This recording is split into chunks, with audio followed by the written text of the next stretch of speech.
Lord, we thank you for this day that we've had to enjoy. We thank you for the weather that we're enjoying right now. Even though it's heat, it's still sunny and nice to be out. We thank you for this opportunity that we have to come together to conduct business for the county, and we pray that we'll do it in a way that's pleasing in your sight, and that we'll keep all citizens in mind as we make those decisions. Pray that you'll protect us and continue to bless us. In Jesus' name we pray. Amen. Pledge allegiance to the flag of the United States of America and to the republic for which it stands, one nation, under God, indivisible, with liberty and justice for all.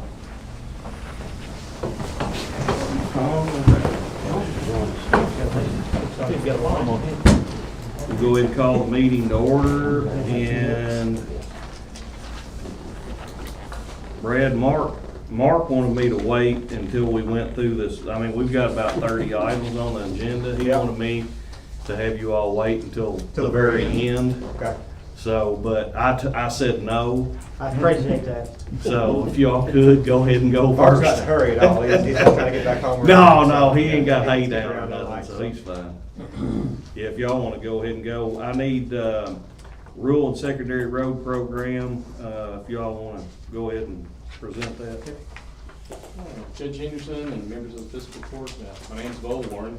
I'm branch manager for construction and maintenance in our Elizabethtown section office. With us today, we got Brad Bottoms, he's our chief district engineer. James Beecham, he's our section engineer, that's over part of Grayson County. And Mark Stone, he's our superintendent for the maintenance facility here in the county. Just to go over how our rural secondary program is funded, and this rural secondary program is funded by 22.2% of the motor fuel tax receipts. These funds are allocated to all 120 counties based on a 5-point formula. That 5-point formula is 1/5 based equally among all counties, 1/5 based on the rural population, 1/5 based on the road miles, and 2/5 based on the land area. And once that money is allocated to a county, it cannot be transferred to any county. Passed out packets to each of the magistrates and the judge about our rural secondary plan. Just to go over that, our first priority is the routine maintenance of traffic. It's estimated at $668,700. Our second priority is the county judge executive expense at $3,875. Our third priority is an asphalt resurfacing project on Kentucky 479 from 1214, mile point 3.222, to Kentucky 224 at mile point 8.169 for a distance of 4.947 miles. And an estimated total cost of $526,185.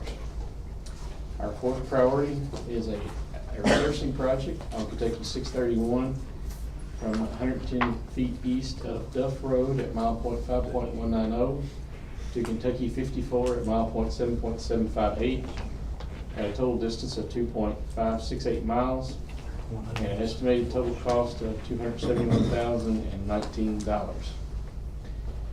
And our last priority is going to use up the rest of our RS funds on paver patching on Kentucky 2804 and within the 5-mile segment between Kentucky 79 at mile point 0 to mile point 5, and that's estimated at $133,413.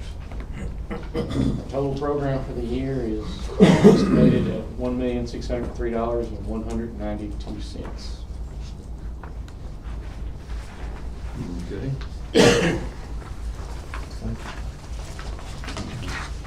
All right, anything else? That's all for that. We can answer any other questions about the state road system while we're here. Oh, yeah. I'll open that can of worms, I do everywhere else. Ongoing construction work, whatever you have any questions. I have, along with the other magistrates, got several complaints on the 259 South project. I live down there and I understand how road work goes. I actually had 4 complaints over the weekend, and I've talked to Chris. Is Chris in here?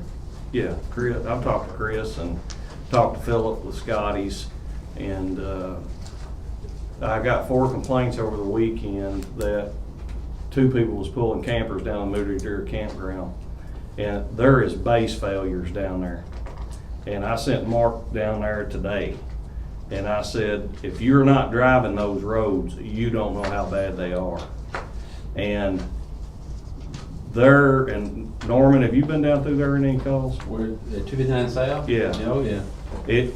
I mean, they are, and Mark, tell me if I'm wrong, they're bad. I mean, they're dangerously bad. So Bo and I actually drove through that just before we came here, just to see. Did you go down south? Did you go past McGrew Church Road? We went all the way to the county line.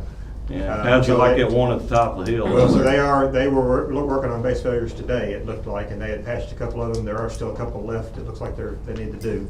Yeah. But they were working on those today, it appeared. And they were just wrapping one up as we came back through and went back up towards Litchfield here, so. So I think those are being addressed, and it looks like there's a couple others to address. We'll make sure those are on the radar. There's about 4 in between there and, McGrew Church Road, but then McGrew Church Road it's probably worse than the one at the top of the hill. Okay. Past Lucon. And because you can hit that, I mean, it will send you into the other lane. That may be one they've addressed already, because there weren't any there with that. They must have I done it. felt with that bad driving down through there. I was driving myself. Yeah, they There's must- a couple of new ones today. Yeah. Yeah, they must have done it today, because did you hit it, Mark? I did, but I think I talked to Cody about 2 o'clock and they was out there supposedly working on it. Okay. Yeah, And- there's 2 brand new patches today that were very fresh asphalt. And on that project, how is that gonna go? I mean, as far as the base goes, because, I mean, that road's in terrible shape. So And- the project does include a resurfacing at the end, once everything else is done.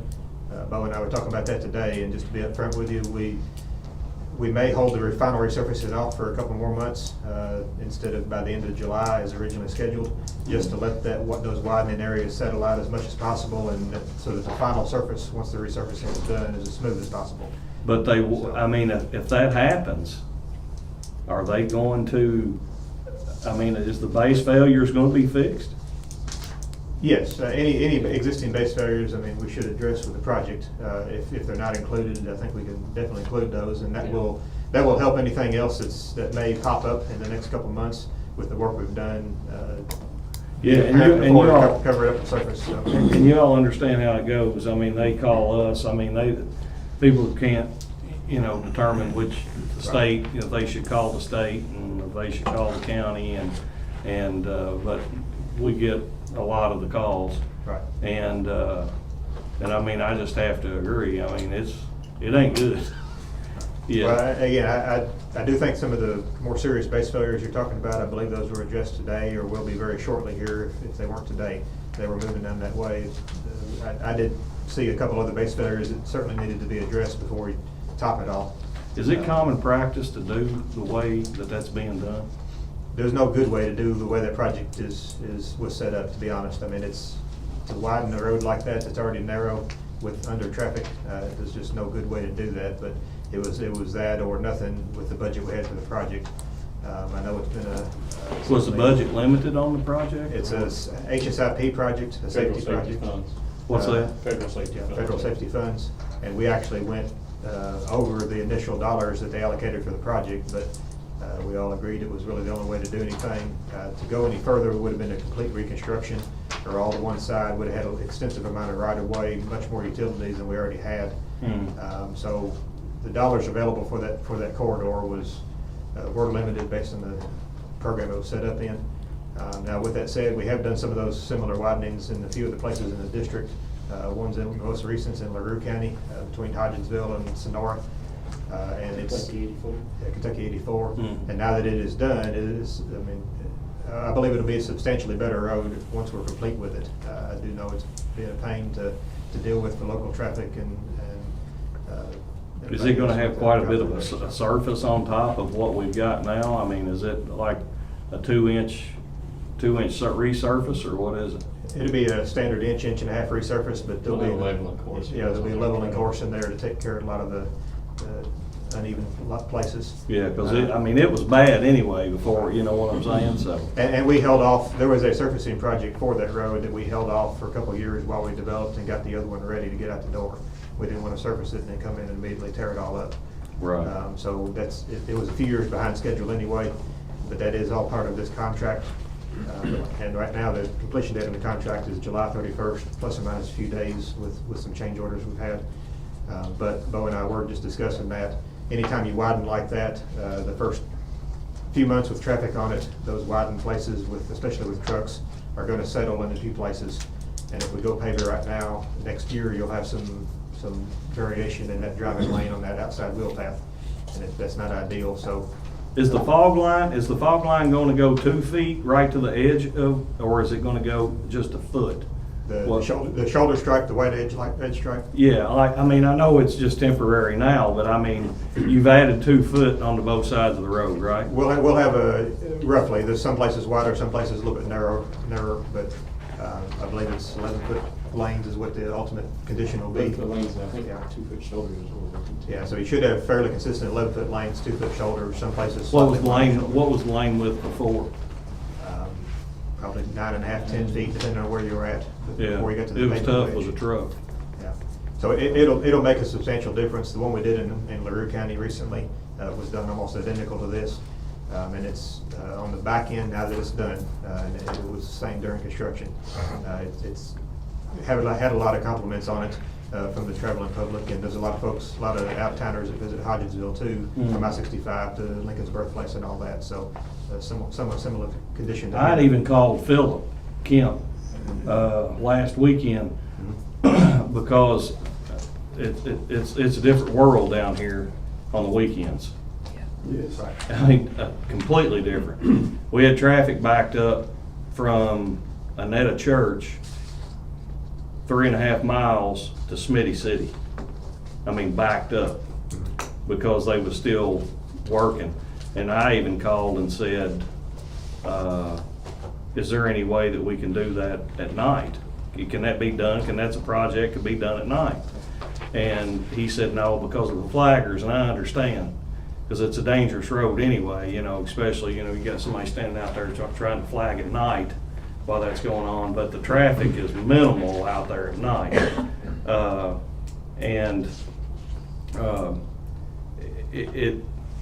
I don't know that it would be any, better to do that or not, but I did suggest to him, they probably need to shut that down about 1 or 2 o'clock Friday afternoon, because by 3 or 4, our population doubles on that end. Right.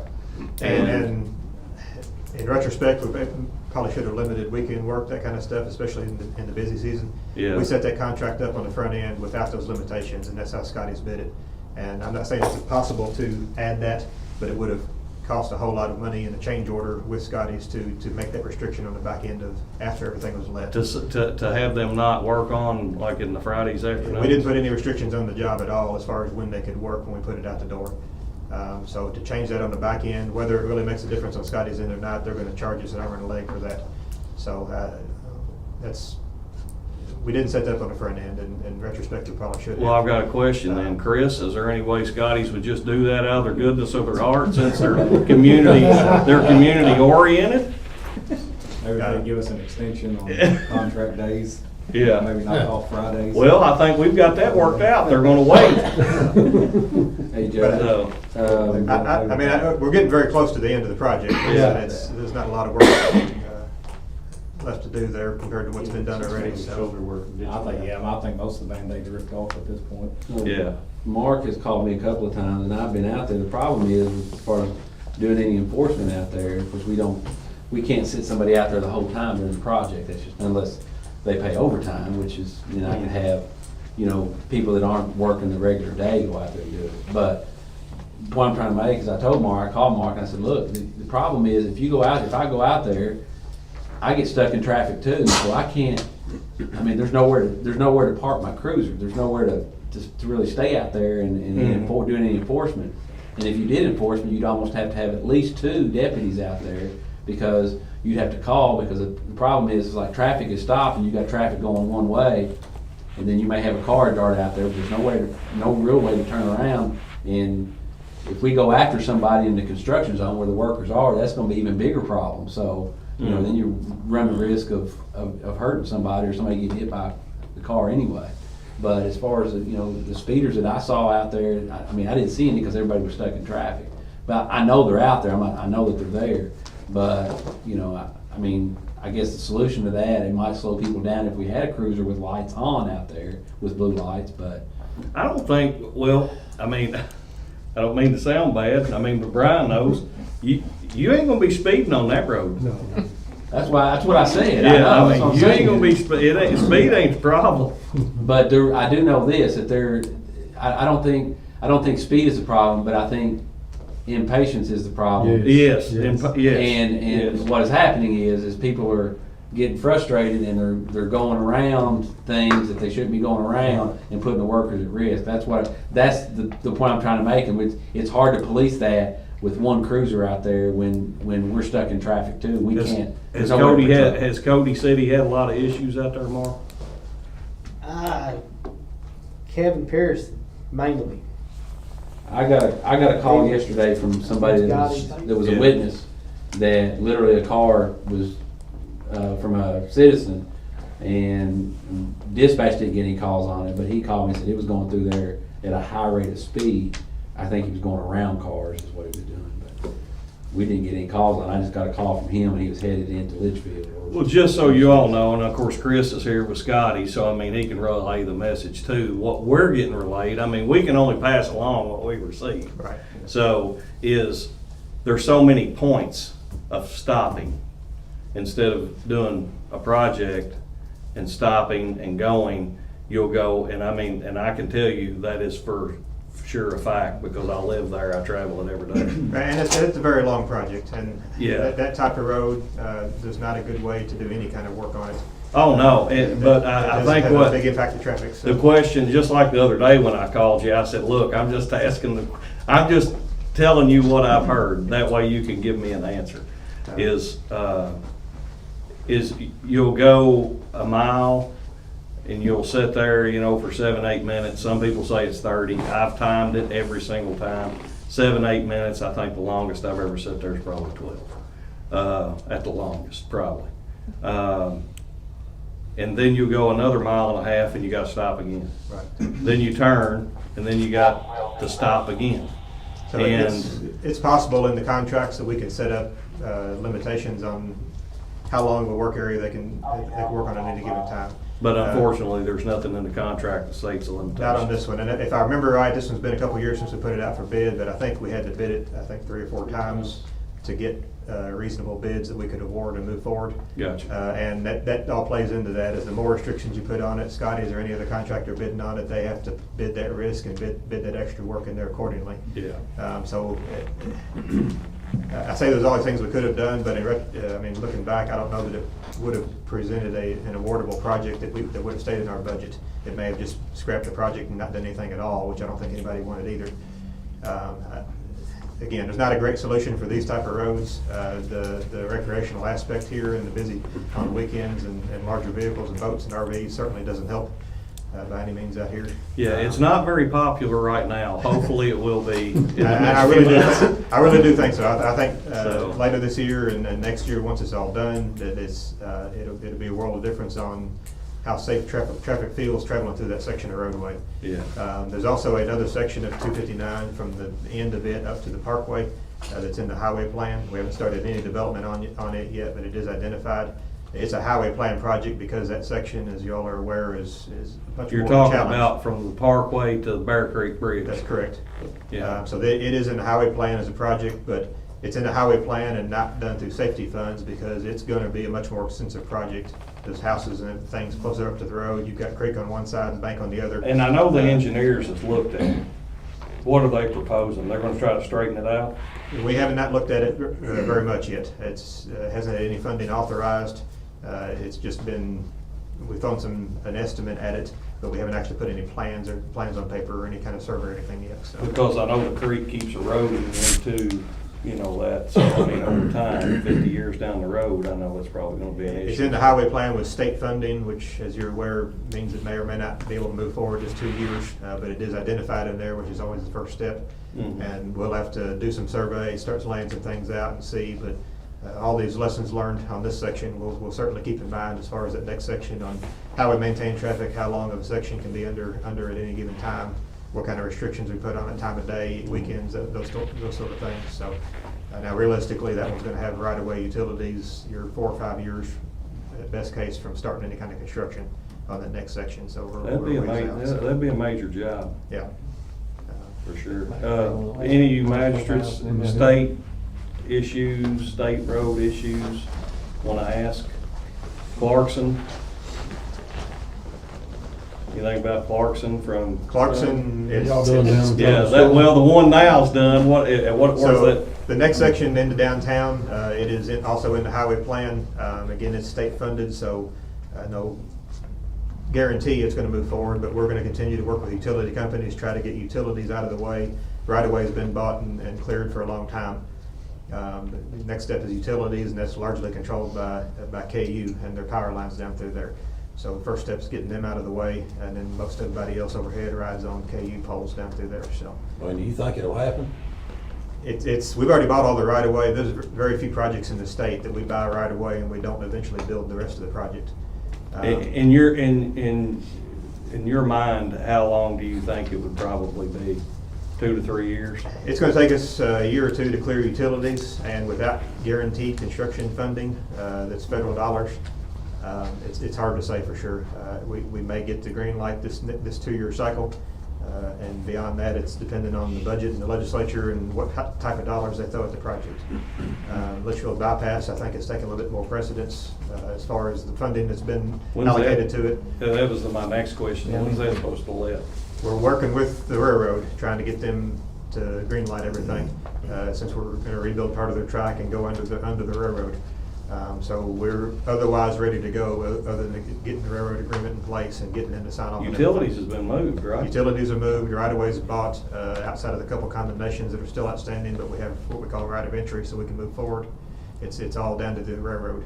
If we can get P&L to sign off on everything, we can let it next month. It's been bid out? Not yet, no. We have to get P&L's approval on everything, since we're messing with the railroad, before we can even bid it out. But right now. Be this year? It should bid out this year. I mean, we've been working with P&L for 2 years, and every time we come back and think we're done, they send us 50 more comments to address on their portion of the plans, so. Why does that happen, I wonder? I mean. That's dealing with any railroad. They've got a consultant that they hire to review the plans on our side, and they, I can't answer why. We address the round of questions they send, think we're good to go, and then they send a whole new list of questions and comments the next time around. Part of it is their familiarity with the way we deal with our contracts. We have a specification manual that they wanted all that put into the agreement, which is, it's a book, it's this thick, which is kind of not practical. Mhm. All of our projects reference that as the guidance for the construction, but they wanted all the impacts to the railroad put in the railroad documentation, which is not practical. I mean, it just needs to. But our folks did just have a meeting with P&L and their consultant, first of last week, I believe, to talk through this latest round of comments. So it sounds promising that we're getting very close. I think we'll be able to let it out to a contract this fall that may start work over the winter with some earthwork and off alignment stuff. A lot of it we'll see next year, likely. So. Okay. But I don't know that there'll be. How bad is that gonna affect South Main Street? Very bad? Initially, it should not. Most of the work will be cross-country initially. Mhm. And then where we cross 62, there's pretty significant realignment, so it may have some impacts there. And now we're going to maintain 2 lanes of traffic for the most All part. right, in the last meeting that me and you had with, the mayor when he was up at the office, I'll address the elephant in the room. Tell everybody about roundabouts. So roundabouts are something that KYTC overall, across the state, not just in our area, is looking more and more at. Kentucky is 47th in the nation as far as implementation of roundabouts, and a lot of people think that's a good thing, but Roundabouts are beneficial in many ways. We've got over a dozen of them in Hardin County now. We've got a couple in Bardstown. We're working on them in Lebanon and Greene County, several places throughout our 11 counties we cover. So the intersection with a new bypass and US 62 will be a roundabout, is what our current design is. And that's part of the plans now. So that's, Where's that gonna be? On It'll be US 62? Yeah. at 62 and the new bypass will be a roundabout. Oh, Lord. It did not warrant a signal because based on the traffic numbers that are anticipated there. But we knew there'd be a desire for a signal. And roundabouts, based on our experience, nationwide experience, plus what we've seen just in E-Town in our area, have about 80–85% reduction in injury accidents over a signalized intersection. And we have that data in E-Town and Hardin County with ours that we've had on the ground for a year or two now to share. And we're seeing the same thing there. There's about an 8% reduction in overall accidents, but there's an 80% reduction in injury accidents, which is what we really care about. Fender bender is nothing, but if you can't walk away from the accident, that's a whole other story. So they are effective safety device. They move traffic very well. We have some in E-Town and in Bardstown now. If anybody's been to Bardstown in the last year, they're in front of St. Joe's as you come in off the Parkway. It's a brand new roundabout, and that's by all accounts working very well. It's taking care of some of the traffic issues there, and there's been, I think, 1 or 2 fender benders since we've opened it up. Nothing significant at all. So we are looking at it more and more. There's quite a few in Bowling Green, too. Bowling Green's got quite a few, some pretty big ones there in front of WKU. Northern Kentucky, they're in Covington area, you start to get quite a few of them. The I-69 extension at Henderson across the river, those new interchanges that are going to be created, it's going to have roundabouts at the interchanges. And With the traffic count on 62, of course, I know it's a short period of time. Right. You know, for an hour in the afternoons and an hour in the mornings with school traffic, somebody studied that? I mean, We did, and we took traffic counts both in the morning and the afternoon during those school peaks, and studied the roundabout specifically with those numbers. Opening day, a single lane roundabout, which is what we have planned, will function perfectly fine. There'll be a little bit of queuing coming from the school to turn right onto the new bypass, but it will be pretty short-lived, and it won't be any worse than you'd have at a signal. As far as the amount of time you're sitting there waiting, the rest of the day, it won't be any problem at all handling the traffic through there. And like I said, it'll be substantially safer than a stop sign or a signal, either one. Yeah. So, What about the bypass, the current bypass that we have? We've talked about several times about, we've had several fatalities at the 1214 and the 920 interchange. So the highway plan, there is a project in the highway plan as well that is proposed to put roundabouts at both those intersections, at both 920 and 1214. And we also have one we're working on at the other side of 62 by Walmart, going towards Clarkson.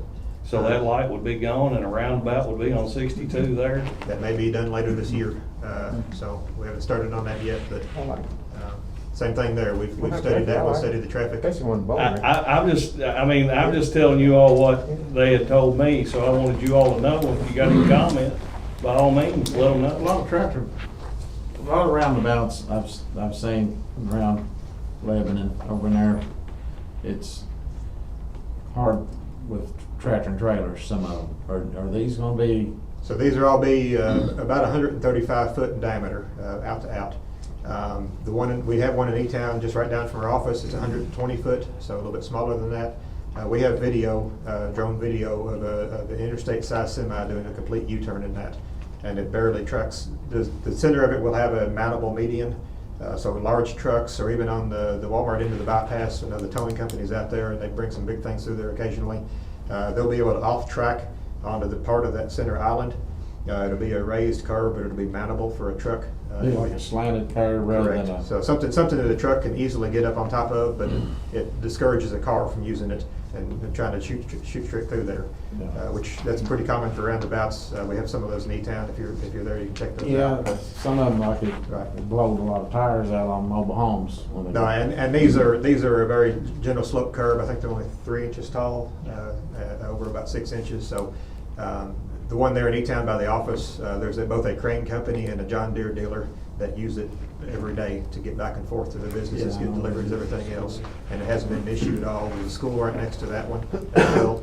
that is similar. I mean, in the afternoon when school's letting out, there's a little bit of a backup that you have with anything, signal, stop sign, or otherwise. But the rest of the day it works great, and we drive through it almost daily to and from the office. So it's, by all accounts, working very well. So this year, you're all gonna put in a roundabout, At the bypass and 62 at the Walmart side of town. right, this year? That's what it's looking like right now. We're trying to get all our ducks in a row and get started, but that's something that we're potentially going to get on the ground before the end of this year. So, Okay. And then it's in the highway plan to do 1214 and 920. And 920, that's correct.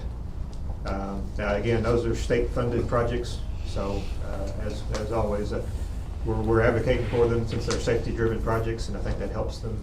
Helps the case on those, but no guarantee those get funded since those dollars are well over programmed in the highway plan. So, Okay. but both of those intersections, 1214 and 920, as well as 62. And then we'll have one on 62, At the new bypass. bypass. That's correct. We're gonna have 3, correct? Maybe four. Yes. Oh, Lord. So we'll find. I think about five if you count the courthouse. Yeah. So. I guess it'll He be can all take right. the Parkway. I guess it'll be all right. Be fine. Any? I'm good. Yeah. I'm good. Well, it's just like Okay. this car, you have to just keep turning left. Questions? Yep. From anybody? You You turn right first. Road rage after I'm Okay. I don't think I've got anything. I mean, I've talked to you a lot anyway, Red, so. I'm sorry for you. I've got 10 more judges. That's all right. Yeah, they call all the time asking the same questions. But there is a lot of public concern about roundabouts on the front end. There is, and we dealt with Well, that in I town. knew Mayor Gregory, he took it on the chin for a while, the ones in Elizabethtown. But so. there's some people you're never gonna sell on them even after you open them up. But in E-Town, we heard a lot of complaints, a lot of concerns. I'm sure we're gonna hear a before and lot of during complaints. construction. But once we opened them to traffic and they were open, I mean, the phone calls almost went away entirely. And there's very few complaints about the ones in E-Town for folks that live in E-Town and drive them every day. If you visit E-Town once a year, it's hard to sell them driving them once a year. But Yeah. Biggest challenge, they probably need to seriously let the high school know, because a lot of young drivers won't know how to navigate those roundabouts because they've never seen them before. well, and that's something we can talk more Well, about. no, they've seen them. We've got one of the oldest roundabouts there is in the state. It's right up here on the square. I don't consider that a roundabout. Well, and that's something we probably need to talk about some too, is, yeah. So in Bardstown is a good example. We put the roundabout in Bardstown there at St. Joe's, just a few blocks away from the courthouse square. The courthouse functioned much like you all's. There were some legs that were yield, there were some legs that had the right of way into the circle. We changed the courthouse square in Bardstown so that it functions like a roundabout. You yield on every leg in, whoever's in the circle has the right of way, just so there wasn't any confusion on how you operated that versus the new roundabout right down the road. Now, So that would be something extremely confusing if you done that here. Well, and we thought the same thing in Bardstown, especially with the amount of visitors they have from out of town pretty frequently. But again, the first few days was confusing for folks that lived there their whole life and had driven it that way their whole life. But again, by all accounts, it's gone very smooth. Been no more accidents than there were before going through the circle there. And it's made it consistent with the other roundabout just a few blocks down the road. Now, we can talk about that here in Litchfield and when that may or may not happen. This one's a little bit more separated from where these other roundabouts are going to be, so it may not be as big of an issue. And we have not done the same thing in E-Town yet, because that movement on 31W through the square in E-Town is very, very heavy compared to even in Litchfield here, where it's a little bit more even on all four legs. So, but that's something we have talked about internally, and as we get these closer to being on the ground, we may maybe back to have more discussions on that possibility there. So. Okay. All right, anybody got any questions for them? Anything? We appreciate it. No, sir. Thank you all. Thanks, guys. Mark, thank you especially. Yeah. You're welcome. You're welcome, knowledge, Mark. All right, anybody I'm gonna go ahead and get visitors right now. You got anything you need to address us with? I would like to hear the third, or the final reading on the ordinance, and I have a couple of questions. Oh, okay, on the, you talking about the ordinance that we've got? Yes. Gotcha. Linda, you got anything? Nothing? All right, we're gonna go ahead and roll on then. Because it's a lengthy agenda, so that's why if you had something, I was gonna go ahead and get you so that you wouldn't have to wait, so. Appreciate it. Approve the minutes from the previous meeting. Motion. Second. Motion by Darren, second by Ben, all in favor. Need a motion to approve payment of the bills. I make a motion. Motion by Neil, Second. second by Jason, all in favor. Next, I need to approve the treasurer's budget transfers as presented. Motion. Motion by Ben, Second. second by Darren, all in favor. Next, I need to approve the treasurer's monthly settlement. Motion by Brenda, second by Brian, all in favor. Need to approve the second reading of our Grayson County Fiscal Court's budget for 2025. Any discussion or anything on it? I didn't send that out because it didn't change except for, in the general fund, the DES supplies, I had 1,500 in there. The state auditor said you can only have 1,000 in there, so I reduced it by 500. That was the only change that the state requested, so everything else is the same. Motion. Second. Motion by Darren and second by Ben, all in favor. Next, we need to approve the fiscal court's admin code and personnel policy. And the admin code had no changes, so we're just approving it as is. The personnel policy had 2 changes. In section 1, in the general part, we added that an individual that volunteers for the county will be required to do a background check. The background check will be paid by the county. And then in the substance abuse, we added paragraph 7 that allows, if there's suspicious behavior at all, the judge or a department head can request a drug test. So that's the 2 things we've added. The rest is the same. Any questions, comments, discussion? In that volunteer section, does volunteers at the jail fall into that? Y'all have your own. We do our you? own, but I was just curious if they fall under the policy. I would say your employees fall under your Our all's policy. employees volunteer. Oh, I mean, I would say they need to We have fall a under. policy, I was just curious. Oh, I see. I think it's the same thing. Yeah. Or close to it. Yeah, yours should fall under your, whatever your policy is. Because Norman's got, his and you've got yours and we've got ours. All right, just check. Is that good? You see a Yeah, problem with it? No. Nothing. All right, Just need, I wanna make sure I didn't need to change something in mine. yeah. I think it's close to the Think so. same anyway. Yeah. Yeah. Make All right, motion. Need a motion. Second. Motion by Neil, second by Jason, all in favor? All right, approve Grayson County tourism budget for 2024, 2025. Y'all got that? Make a motion. Motion by Brian, Second. second by, who was it? Darren, all in favor? We've also got the petitions from the Grayson County Emergency Management Coordinator, and we need to approve the volunteer fire department's petitions. That's something we do every year for the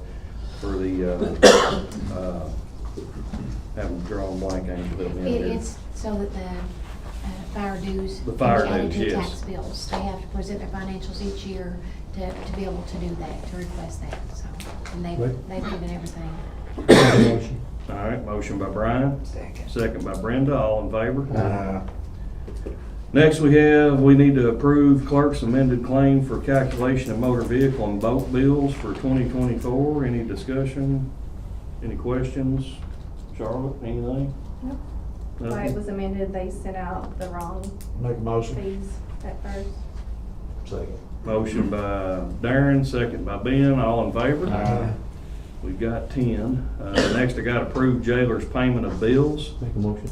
Motion by Neil, Second. second by Brian, all in favor? Aye. Next, we've got approved jailer's budget transfers as presented. Motion. Motion by Ben, second by Jason, all in favor? Aye. Next, we've got approved sheriff's monthly settlement. Motion. Motion by, who was that first? Darren. Motion by Darren, second by Brenda, all in favor? All right, next we've got approve the sheriff's 2023 tax settlements for property franchise minerals. Need a motion to approve that. Motion by Ben. Second. Second by Neil, all in favor? Next, we need to approve the sheriff's request to change tax collection programs from Tax Master to GUTS. Norman, you gonna talk, say that? Yeah, so we've had some issues with tax masters, the last year or two, nothing major that would affect the tax settlement or anything like that, but actually Tax Masters is gonna stop, providing IT support, I think in 2025, 2026 anyway. So the program will still be up, but we won't have anybody to work on it. So we've already talked about, actually, we talked last year about switching over to GUTS, which is, do you all use GUTS? Do you all still use Tax Masters? Right now, we're Tax Master, but So we'll have to be we're switching. gonna switch to GUTS. I think that there's another county agency that uses GUTS. We've been, Tom, an office manager, has got with them. We had like a training on it. We like some of the things it can do. It has a lot of more features and things that we can do on our side to prevent issues from coming up. So anyway, that's what we want to do, is to switch over to that program, new program. That way, it appears it's going to be around for a while. And they offer online support, over the phone support, things like that. Cost difference? It's about the same. That's a good question. Overall, it's about the same. It might be a little more right off the beginning, because anytime you get a new program, you got to pay the upfront fees, and then you got a maintenance fee. So we'll have to pay the upfront fees first, and then go from there. Any questions, discussion? Motion by Darren. Second. Second by Brian, all in favor?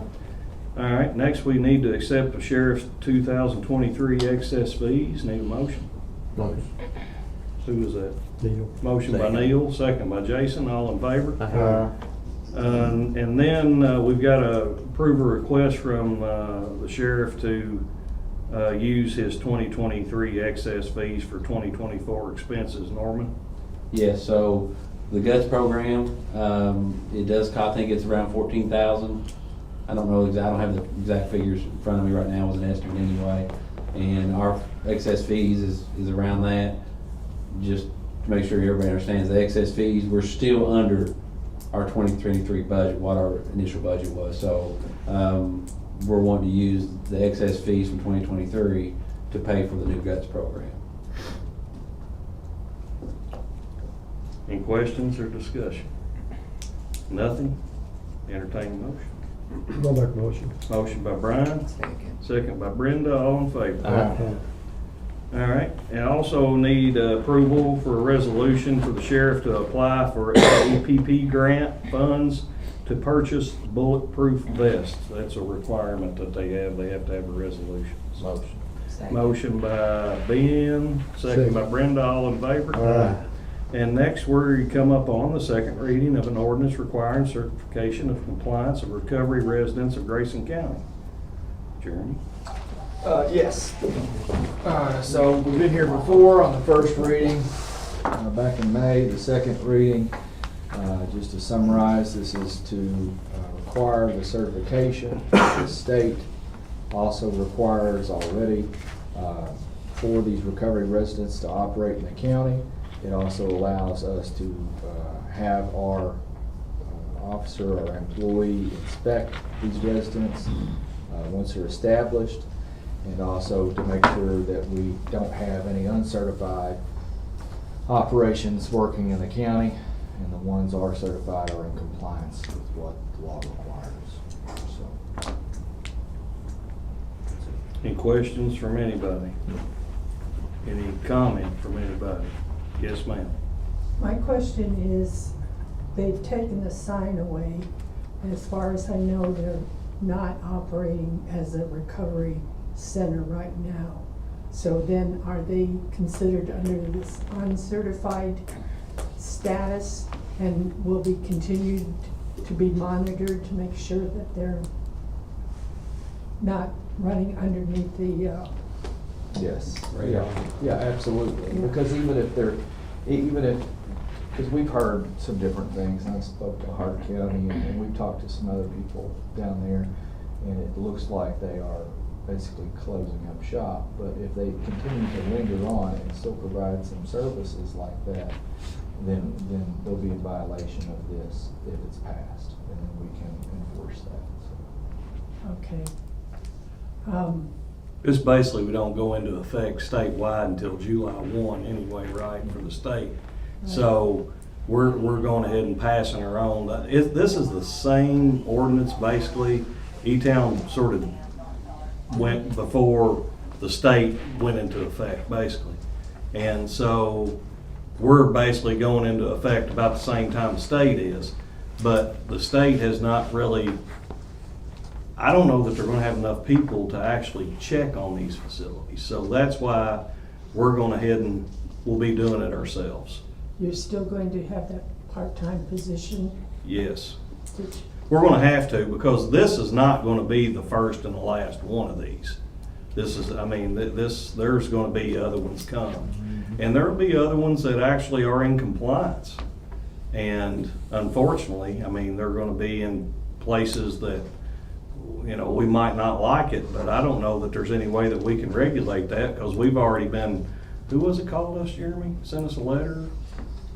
Fire Housing Authority or someone? They've already sent us a letter that, you know, they was upset with us because we was doing an ordinance, and we're not violating their rights, you know, we don't want to violate anyone's rights like that, so, but we want to make sure they're in compliance, and they need to be. Is there any phone or any place on the web where citizens can check after this goes into effect, you know, what the statuses are for these different places? As far as whether they're in compliance or not, Yes. that's probably gonna have to be done out of, I don't know what we're gonna do just yet. We haven't got that far. I was gonna address the court after we pass this ordinance. I spoke with, most of you all know that I think the Watkins Construction is actually building a facility here in Litchfield. A big one. A large facility, and it's for rehabs, which I've talked to Gary a few times. I think like 85%, is that right, Brian? Is it 85% of the residents has got to be from Grayson County or have a relative that's from Grayson County. And I think that's the only way, which, and like I said, that's sort of their deal. But I'm thinking that that's the way it's going, as far as, instead of just taking people from out of state and out of county, they're not doing that. But now Robert McKenzie, which is, Robert has got, and I was gonna address this after this, but I might as well do it now, is he's actually helping Gary do something. Do you know what it is? I mean, he sort of helped regulating, and he's really up on these laws, and I'd said something to Jeremy about it, and of course, we're gonna have to, I'd said something to Norman, Jason, I mean, was all trying to brainstorm on what we're gonna have to do. Well, this is not gonna require a full-time position. And I said something to Robert about it, and he said, yeah, I'd be more than happy to help you. So if we have an issue where somebody comes up, but I mean, it's open for discussion. I mean, I'm just throwing this out there, that we pick up the phone and say, hey, Rob, I mean, he's gonna be doing that one. He's gonna be doing something over there at that facility. Robert is, basically the same thing. Making sure everything's in compliance, like it's supposed to be, like everything's supposed to be run. And he said he wouldn't have a problem doing that in the county as well. If we get somebody that calls in and says, hey, you've got a facility that's opened up, to make sure that they stay in compliance and just pay him on a part-time basis. And, you know, Robert's retired now. Of course, he's the one that owns, y'all know him? He owns the Alexander Hotel up here. Yes, yes, sir. Yeah. So, that's a possibility, but I mean, I'm open to suggestion. Yeah, and if this ordinance passed, obviously you got the right for appointment. We don't have to have a vote on it, but if anybody's got any information on that. To your question, according to the ordinance, that comes from the state language, once they are certified, they're on our website. They're supposed to be on the county website, and whether or not their certification is up to date every year. Whereabouts on the website would, I mean, most people don't even know about this ordinance or even maybe the problem that, you know, this is addressing. So if I am Joe Blow and someone pops up over here, where do I go? Or how do people know that there is a place for them to go and report to? Well, they can just call my office, or once we have a compliance officer. They would call, once we have a compliance officer, you're gonna call the compliance officer. Is that up on the? I'm That would be in my office. That's how you would get in touch with the compliance officer. Okay. Yeah. Yeah, that's For how you. now, until we make changes to the Yeah, website. and it We may haven't passed change, this. you know, we might have them at another facility. You know, we don't know just yet. But right now, everything either gonna go through the county attorney or myself. You know, through my office, because that way we can make contact with the appropriate person. All right. So, yeah, that's what we're gonna do now. But like I said, you know, we don't know. We might not have another one for a year or two. But we're gonna have a large one here, you know, in the city of Litchfield. Well, that, Yeah. as far as I'm concerned, there'll be people that don't like it, just like we don't particularly care to have it in our rural area. But I think it's more appropriate because you've got the facilities to Yeah, take care of it. and I'll be honest with you, I've said before in the past, these facilities are needed. I mean, honestly, they're needed for people to help people with addictions. But they need to be regulated also, because there's a lot of people taking advantage of the folks that are addicted. That's just trying to, and I don't even know if these folks were or not, but I mean, it was a little shifty to me, quite honestly. So, but we want to try to find a safe environment for those folks, but I mean, we definitely want to make sure that they're in compliance as well, and not just running, you know, everybody just running amok. So, and like we'd said before in the previous meeting, it's a whole lot better to have it right here where the resources are close. You know, police are close, the ambulance is close. You know, 911 dispatcher sitting there. I mean, it's good to have everything right here close. You know, right here close to the city. So, but anything else? Any more questions? No, I just wanted to say thank you very much for handling this so quickly and working on it. We appreciate it. Oh, it's no problem. It's no problem. All right. Any questions or comments from anybody? Motion. All right. Motion by Ben to pass the second reading of the ordinance. And Darren seconds it. All in favor? All right. Now we are moving on to open sealed bids.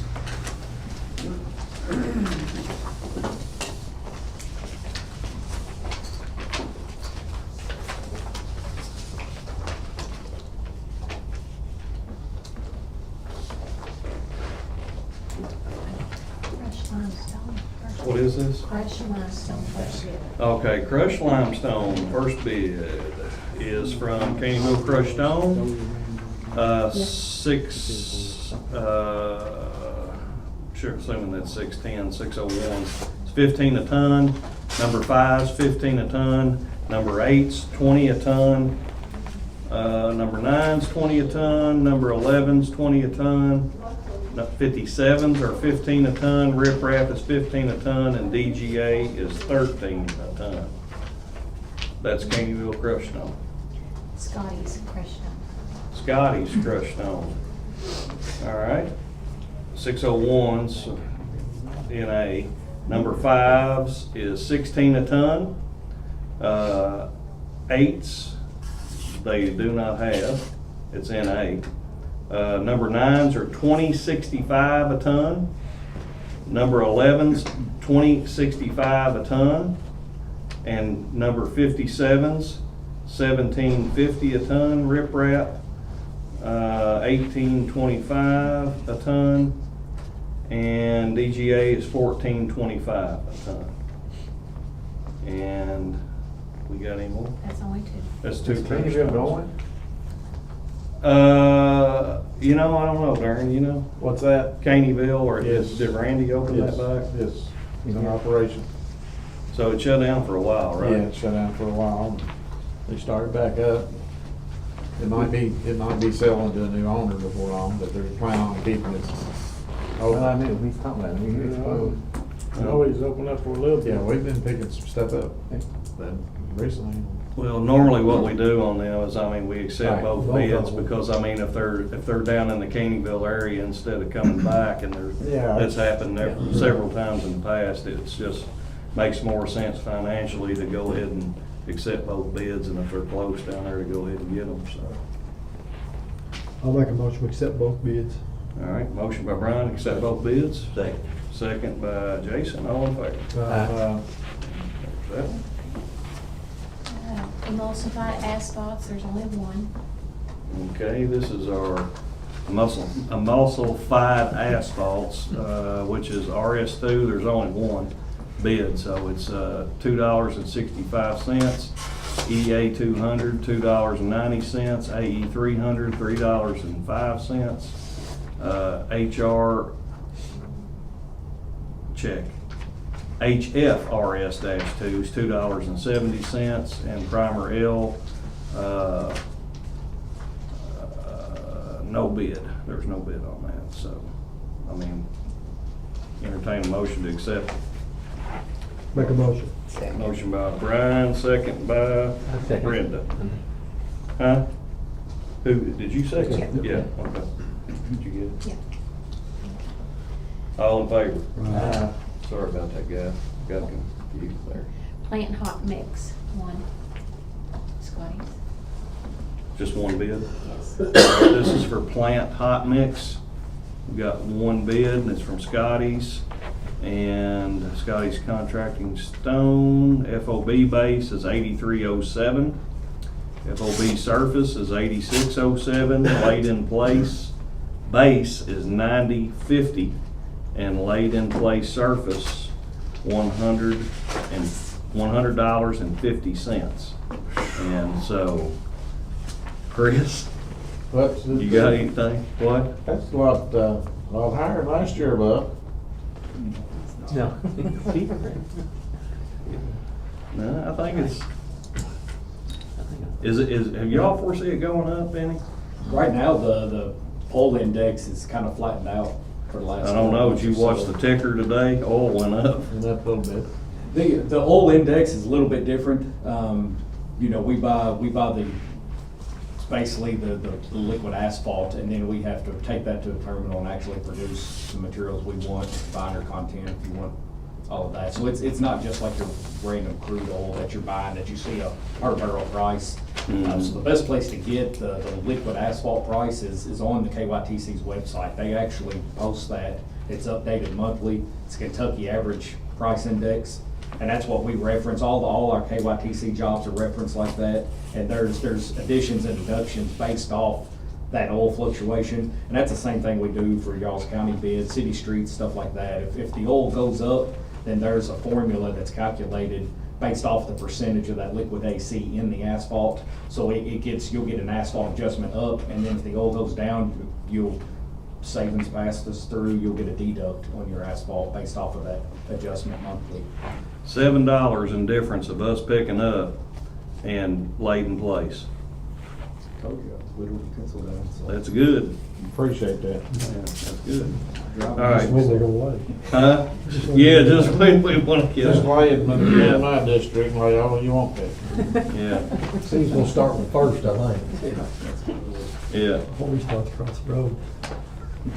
All right, need a motion to accept this. I make a motion. Motion by Neil, second by Ben, all in favor? Tiles, one quarter line. Just one bid? No, first one is Oh. quarter line.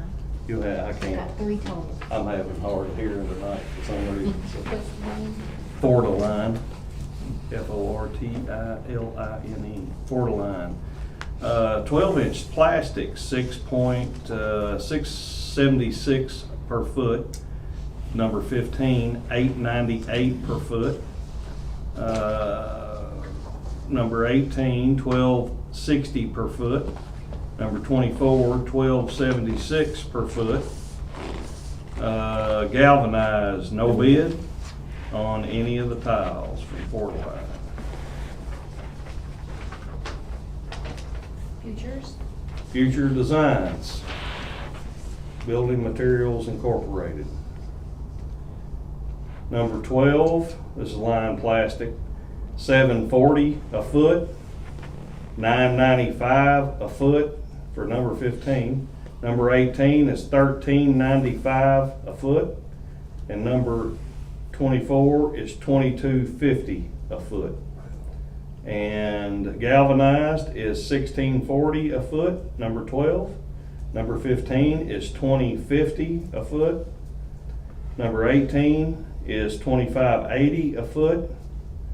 And number 24 is $35.20 a foot. Mercy.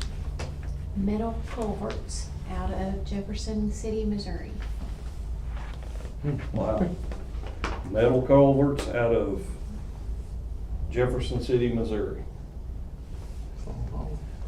No line plastic, and their bids are, number 12 is $15.95 a foot. Number 15 is $19.95 a foot. Number 18 is $23.95 a foot. And number 24 is $31.95 a foot. Anybody else? That's it on those. Y'all wanna look at these, compare them, or did y'all write them down? What it is if you look, some are higher here, some are lower there. I mean, they're, you know, it. That one from Missouri, I think it's where we're gonna get the big tile. Yeah. I 6 think I've foot, gotten 8 something foot. from them. How much was that one tile we just had to buy? The, $14,000? 12,000, was it down at Chauncey, 12,000. Chauncey Lee Road? How many did we have them big tiles wash out this last storm? Got 3 big tiles need replaced and one that's, I consider it's 3 or 4 foot, what we're gonna have to put back in. The rest of them's gonna be 8 foot. So we've had almost $50,000 worth of tiles. Yeah. Well, not counting them, I mean, we're gonna have to concrete and rock too, you know. A lot of rock. Any discussion on any of these? Normally, I mean, we accept all of them just in case we end up Yeah, we accept all having. of them, cause sometimes Future ain't got them, we go to Ford Line, you know. Sometimes they ain't got them, you go somewhere else, so, Caneyville Builders, yeah, you know. okay. All right, Make a motion, we accept them all. Motion by Darren, second by Brenda, all in favor. Gas and diesel, just one. Gas and diesel, just one. From Key Oil, 87 octane unleaded, $3.09 a gallon. Ultra low diesel on road, $2.69 a gallon, and off road red diesel, $2.42 a gallon. Discussion or questions? Motion. Make a motion. Motion by Brian. Second by Jason, all in favor. Hall bills, 3 of them. Haul bills. Haul for Allers Hauling. $7 a ton anywhere in the county. for everything. That's 601s, 5s, 8s, 9s, 11s, 57s, riprap, and DGA. A&E hauling. A&E hauling. It looks like A&E hauling is $6 a ton for everything. Yep, $6 a ton for everything. Timmy Decker Trucking. And Timmy Decker Trucking is $6 anywhere in Grayson County.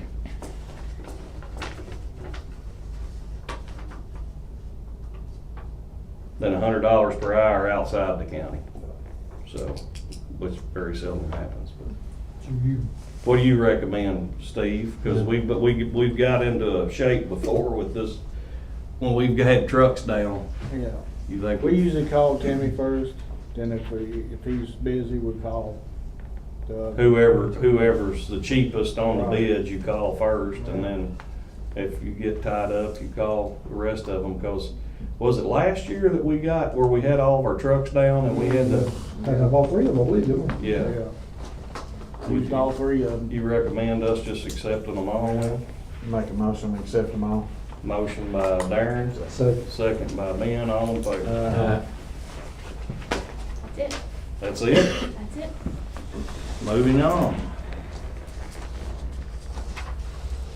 Need to accept the salt bids from Morton Salt, $115 a ton, and Compass Materials for $115.01 a ton. Need to accept those bids. I'll make a motion. Motion by Neil, Second. second by Brian, all in favor? And now we're to accept Shores Road as a designated county roadway for golf cart usage. Jeremy, you? Yeah, I think that these have been set on the agenda today. We kind of anticipated they need to be reviewed by the traffic committee first. By the ordinance, the traffic committee then recommends or rejects. I've been through it, through the three that we have that include Shores Road, Pine Ridge Road, Concord Point. There's a whole bunch of them. They're all in this area. And so that traffic committee is the sheriff or someone he names, and then Steve, and then Kenny. And so really the requirements is that it's 35 miles per hour or less for the road, and that generally it would be safe to operate these on. I don't see that there'll be any issues with these. They've complied with all the signatures they need.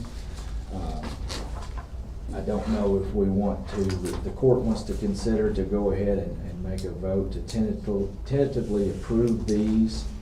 If the traffic committee recommends them, we can do it in order as such, so that we don't have to wait till next month if they're gonna recommend those. Yeah, let's do that. On contingent that the sheriff, go ahead and. Well, I was gonna ask if we're gonna do that, does that mean we're gonna go ahead and do inspections on the golf carts, or should we wait till it's the final reading, or it's officially? I think we talked about this. I think that you could go ahead and do the inspections, but, I mean, cause they can get out there tomorrow, couldn't you, Steve? Mm-hmm. And look at them Hopefully. and sign off on them. We just need to make sure the 35-mile-an-hour speed limit signs are up. And I don't know that. But if you tentatively agree to it though, then that kind of open the door, people think, oh boy, let's go ahead and do it. Yeah. That's the issue I think we had the other day was It's whatever you all suggest. I mean, we had a whatever group of you people want to coming do. down wanting to inspect all the golf carts and the contingency that we're gonna be approved, they were gonna be approved today for the golf carts, and we said, we gotta wait till it passes for us to do that, otherwise you're gonna have, hey, we're gonna present our section next month, can you go ahead and inspect our golf carts? And What happened with the flurry? Did I miss something? What happened with this? The flurry of what? With all this? I mean, normally it's not like this. I mean, there's Shores Road, Pine Ridge Road, Shores Lane, Concord Road, Oak Lane, Shores Drive, Waterside Drive, Spruce Drive, Hemlock Drive, Rock Ledge Road. We have. What happened? We get multiple golf cart complaints out there. I mean, multiple. Usually on Shores Road. What do you suggest? Do you suggest not tentatively passing it and wait until you all inspect it? I think we should wait to inspect the golf carts until it's been officially passed. That's my recommendation. Otherwise, again, I just don't want, because otherwise we're gonna have other people coming, hey, we're getting it presented. What's happened with people coming into our office? Well, the one day that someone come in, they were told, no, it's not been passed yet. But then I think after that, Marianne got a call saying that it wouldn't hurt to go ahead and, did you or Stacy call like 2 or 3 days ago and say that these ones that's getting approved tonight, that they could go ahead and be inspected? Not to my knowledge, I didn't. Okay. So, I don't think Marianne so. thought that. You haven't inspected any, Norman? Wasn't. What's that? I think Yeah, Stacy Stacy had called, she called called our office. and said to go ahead do them, and inspect them and us give a permit, even though it hadn't got approved yet. Yeah, So you haven't inspected any? not from Shores Road. I told my What- girls not to. What about any of these roads, you know? No, not from this area, no. But that's, the roads that you mentioned are the roads that we were getting multiple complaints on about golf carts. So, I guess the sooner we get it passed, the better it will be because of, it's gonna give us the teeth as far as the ones that don't have the registration on What kind of complaints are you getting on? it. Kids on golf carts. Just kids Yeah. on them? Kids on them, people drinking on them, everybody basically is on the golf carts. It's Do you- free for all out Shores Road according to Do you the callers. do you think it needs to be passed so they can be on there, or do you think they need to be off there? I think. In your it's- opinion, it's y'all need. It's no, it's a 30, it meets as far as I know, it meets the requirements for the ordinance. I haven't been out there to inspect it. I haven't checked to see if the signs are up or anything like that. I just know since that Shores Road is one of the most complained on roads as far as golf carts in the county. Okay. But when you say kids, are you talking, Just kids. Well, the way the law's written now without the ordinance, okay, say take the ordinance away. Norman, help me out here. Anybody could be cited for riding a golf cart on the roadways. The reason for the ordinance, Brian, back me up here, is because it's the same thing. There was kids riding them. So Norman goes down, just hypothetically, Norman goes down, sees Darren riding a golf cart, and then sees a 14-year-old riding a golf cart. Well, Darren's not done, he's just riding around. But you stop the 14-year-old, well, then the parents, you write the 14-year-old a citation. Then the parents say, well, how come you didn't write Darren a ticket? Well, by the law, Norman's got to write everybody. That's without the ordinance. The ordinance is because the children can't be on the golf cart. well, that was my question does this then allow children to drive the golf cart? No. Takes them off. Takes them off. Takes of them it. off. We've had probably 3 injury crashes on golf carts with kids in the last 3 months. Mhm. And see, this right here, the reason for the ordinance to begin with was you come in, Norman inspects the golf cart, make sure it's in compliance, which is followed by, help me out here, Jeremy, federal regulations. Yeah, there's a whole list of everything, safety belts, everything like that they inspect. And it's a lot of times there's, like in this group, I got like 8 calls on last Monday, and I think that you or your deputies had been out there, and then they had a meeting basically, and it was news to them that we had an ordinance, because a lot of these people live out of town, there's very few full-time residences on these roads. And then, so then they get the information mixed up and everything, and they don't realize that they gotta get their golf cart inspected, but the road that they're driving on has to be approved for that use too. And so then they all get jammed up, calling my office, and then I'm trying to, so I can connect some of them to apply for these roads. And so, but now I think that with anything, when you've got a big group of people that maybe don't always communicate, you're getting misinformation, like this, like. Well, the signs aren't up yet, I don't think. I didn't. Well, I didn't- they don't put golf cart signs up. We're No, I talking mean about speed limit signs. Yeah. They're not- I don't think they're up on Shores No, I was Road. out there last week and I didn't see them. Yeah, I don't think so. So we need to wait then, don't we, till we get the signs up, right? Well, I mean, you know, we don't meet again for another month, so I mean, that's why I'm saying, you could pass it on contingent that everything, it meets the requirements. If it doesn't meet the requirements, I mean, it's null and void. I mean, or you tell us, Jeremy, what's your thoughts on it? Well, that's the only thing, you know, we are in the beginning of summer in 30 days. It would be good, I mean, I don't see any reason that these won't be approved by the traffic committee, but I haven't been out there. And then the speed signs, if they need to have signs put up. But ultimately, we need this regulation, and I don't see any reason why these roads shouldn't be approved at some point.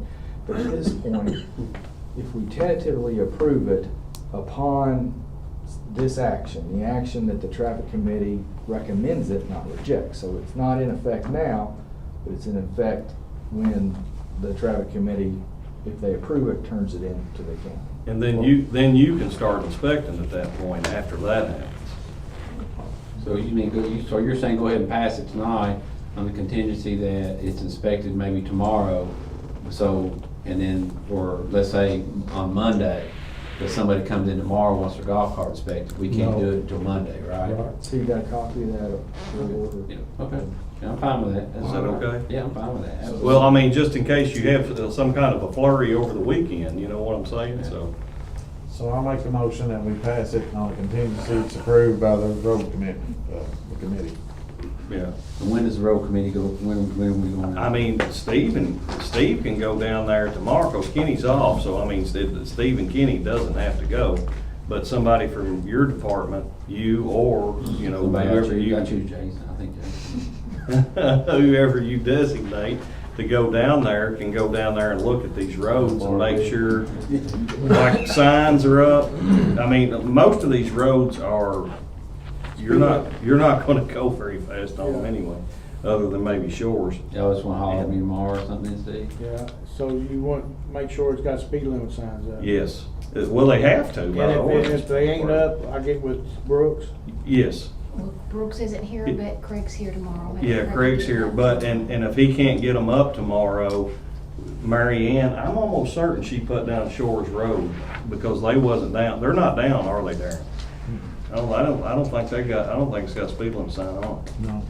Of course, it needs to be 35, but, and like I said, the reason for them having a list of the roads is because, and the reason they get approved is because they might get off of Shores Road and say, well, we're just going to Jimmy's house a quarter mile up the road on Duff Road. That's the problem. So that way they know what road they're supposed to be on, quite honestly. So anyway, is that okay? The roads just have to be 35 miles per hour or lower. So Yes. whatever's appropriate. So can you all go, let Tinny I do go that? look, see what signage is up. And then just go down there, get with Norman and go down there and, Basically, all them roads is in one wad right there. Yeah, Shores, they're all together. It's all Yeah. together. so, and as soon as you all approve it, even if it doesn't have a speed limit sign up, I mean, I don't know that, you know, unless you all, I'd say these other ones do have, and if they don't, they're not gonna be a 55. I mean, I don't know whatever your thoughts are on that, but they're, I just have to go by the ordinance, whatever the ordinance says.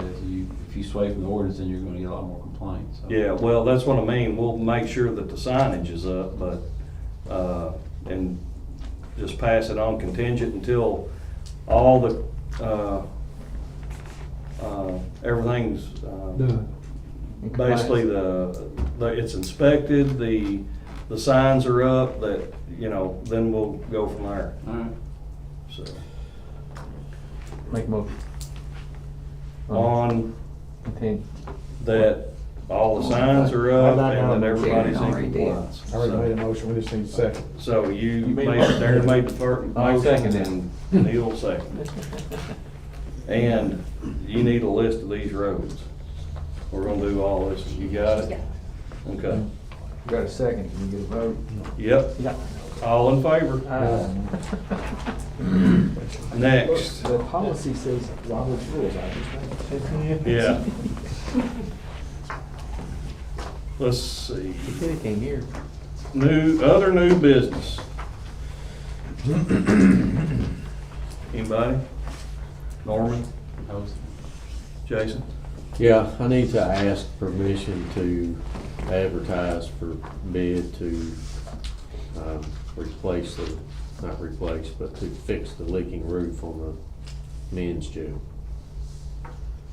Which will probably entail removing the top layer and replacing some foam, and putting on a new membrane. Just getting a bid on it, or? Just getting a bid on it.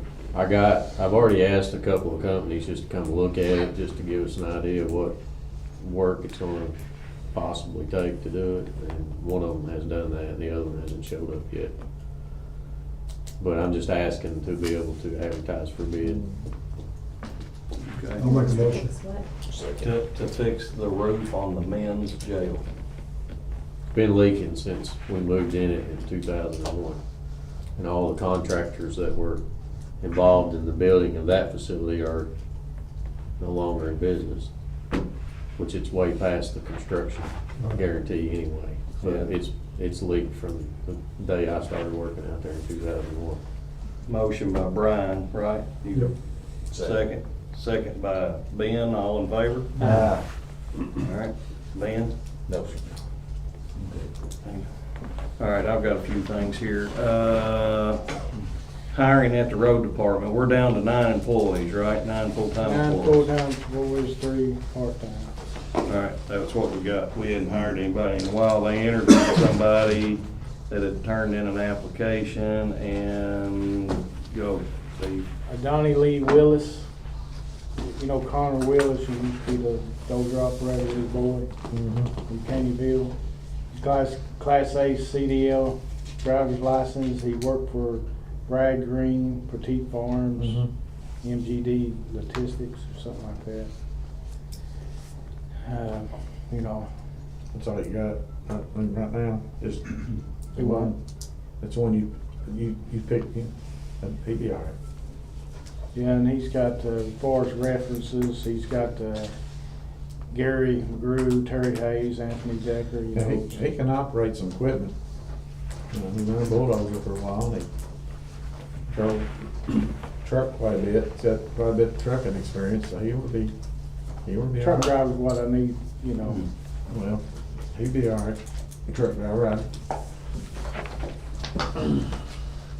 But I'd recommend him. What's his name again? Class A? Looking for work? Don't be trying to poach there. Don't be trying to poach, Chris. Make a motion.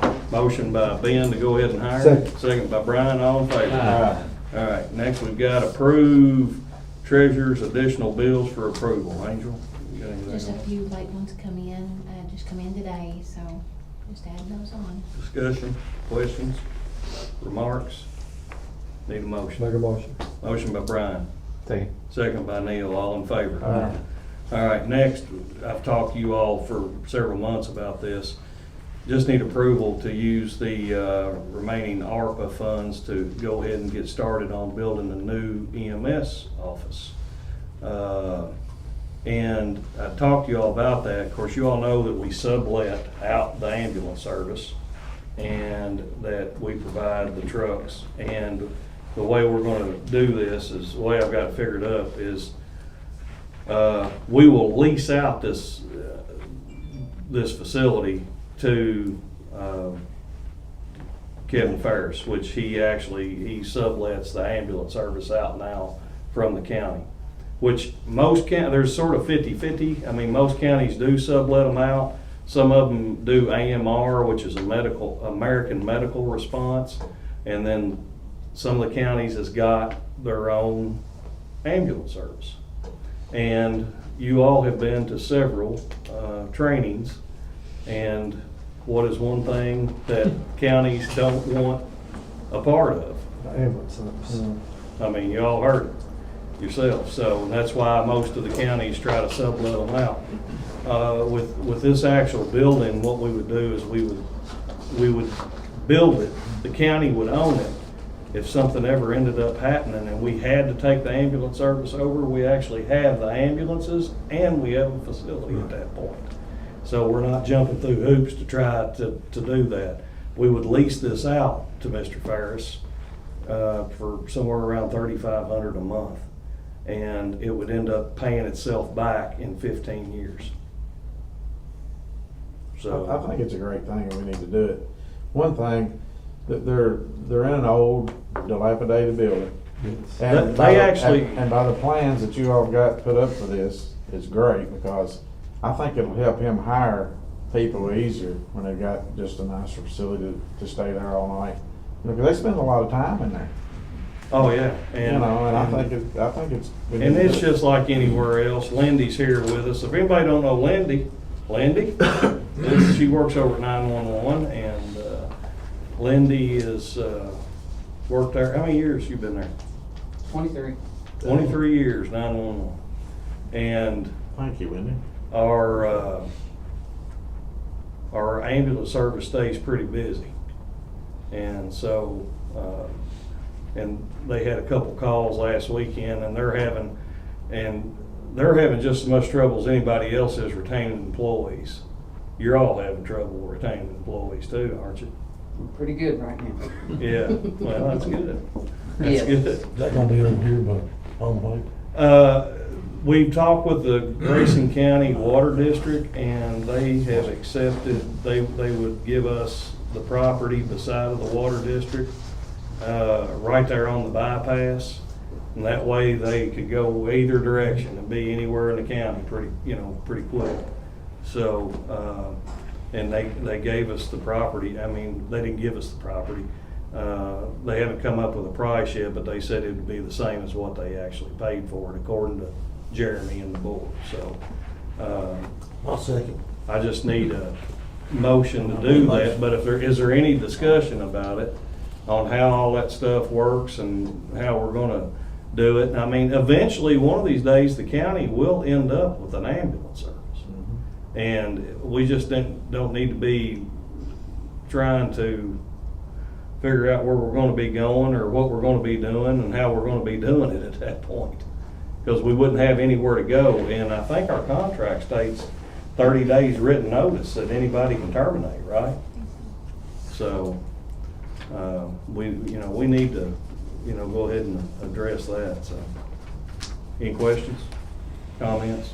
Motion by Darren, second by Ben, all in favor? I think some blueprints fixed up, looks at it. You seen that prints on? Okay.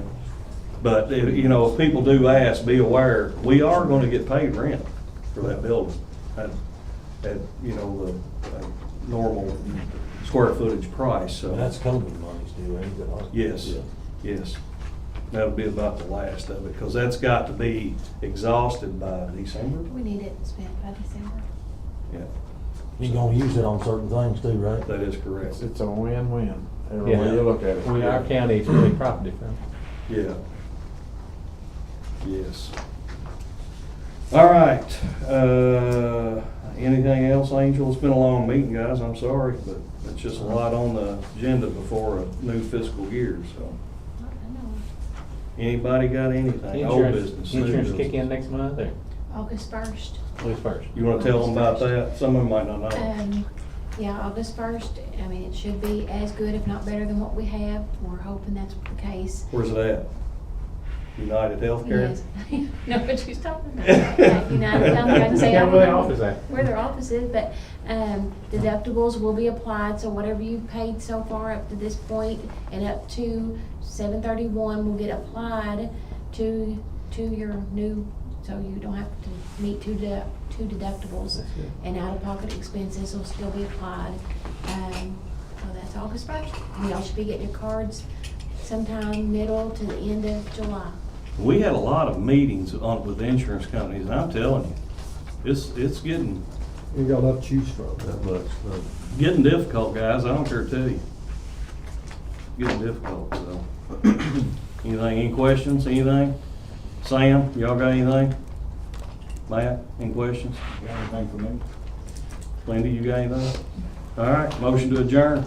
Motion. Motion by Brian, second by Jason, all in favor?